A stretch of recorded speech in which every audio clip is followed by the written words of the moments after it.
આજે ધર્મેન્દ્રભાઈ એ અમારા મિત્ર છે, તો એ આજે બે દોસ્તી વિશે બે લાઈન ગાશે. તો ધર્મેન્દ્રભાઈ બે લાઈન તમે દોસ્તી વિશે ગાઈ નાખો. હાલો મિત્રો, કેમ છો? જય માતાજી, જય દ્વારકાધીશ. આજે અમારા મિત્ર મુકેશભાઈનું એક ફરમાઈશ હોય અને એમના માટે ગીત મારે રજૂ કરવું હોય મિત્રતા વિશેનું.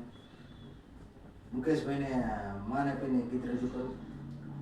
ઓ દિલથી કરું છું એક એવો રે દાવો, દિલથી કરું છું એક એવો રે દાવો, ભાઈ બન મળે ના મુને તારી રે જેવો, એ મુને ભાઈ બન મળે ના મુને તારી રે જેવો. હાલો મિત્રો, મારા મિત્ર તો છે મુકેશભાઈ, પણ સાથે સાથે મારા પ્રભુ છે અને એમની કઈ જે શબ્દો બોલો એ મારી પાસે કોઈ શબ્દો નથી, એટલું મુકેશભાઈ વિશે મારે કહેવાનું થાય છે. જય માતાજી.